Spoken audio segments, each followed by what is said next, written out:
ଏଇ ଆମ୍ବଟା ଖାଇବେ କୋଉ ଭଳିଆ ଲାଗିବ। କେତେ ଗୁରେ ଆମ୍ବ ଭାଇ, କି ଆମ୍ବ ଦେଖୁଛ ତ, ଖାଇବାକୁ ମନ ହଉଛି। ନମସ୍କାର ସାଙ୍ଗମାନେ, ଆପଣଙ୍କ ପାଇଁ ଆଉ ଗୋଟେ ଭିଡ଼ିଓ ନେଇକରି ଆସିଛି। ଆପଣଙ୍କର ଅଜିତ ଭାଇ। ଆଉ ଦେଖିପାରୁଥିବେ ତ ଆମ୍ବ ଗୁଡ଼ାକ, ମାନେ କେତେ ଗୁରେ ଆମ୍ବ, ମାନେ କେଡ଼େ କେଡ଼େ ହେଲାନି। ମାନେ ଏଇ ଆମ୍ବ ଗୁଡ଼ାକୁ ଦେଖିଲେ ଆପଣମାନଙ୍କୁ କ'ଣ ଲାଗୁଛି?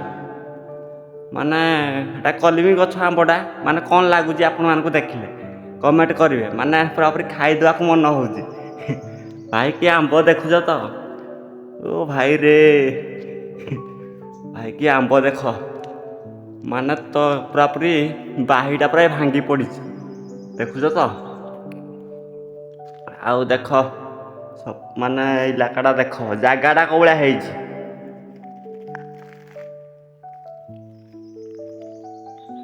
ଆଉ ଏଇ ଜାଗାରେ ଆମ୍ବଟା ମାନେ ହେଇଛି। ଆଉ ଏଇ ଆମ୍ବକୁ ଦେଖିଲେ ମାନେ ଖାଇବାକୁ ମନ ହଉଛି। ଖାଇବାକୁ ମନ ହଉଛି ମାନେ ଯାହାହେଲେ ପାରିବାକୁ ପଡ଼ିବ।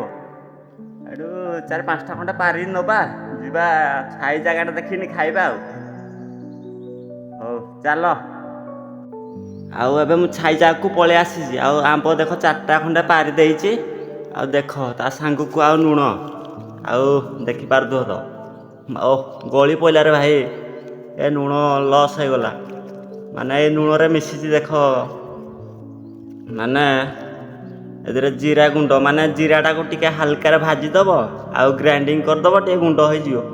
ଆଉ ଲଙ୍କା ଲୁଣ ମିଶେଇନି, ଆଉ ରୁଚି ମସଲା ଟିକେ ମିଶେଇଦେବେ, ମାନେ ଏଇ ଆମ୍ବଟା ଖାଇବେ କୋଉ ଭଳିଆ ଲାଗିବ।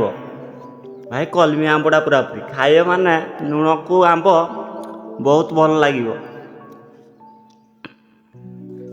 ଆଉ ଆପଣଙ୍କ ପାଇଁ ଏଇ ଖରାରେ ମାନେ ମେହନତ କରୁଛି ଭିଡ଼ିଓ, ଆପଣଙ୍କ ପାଇଁ ଭିଡ଼ିଓଟି କରୁଛି।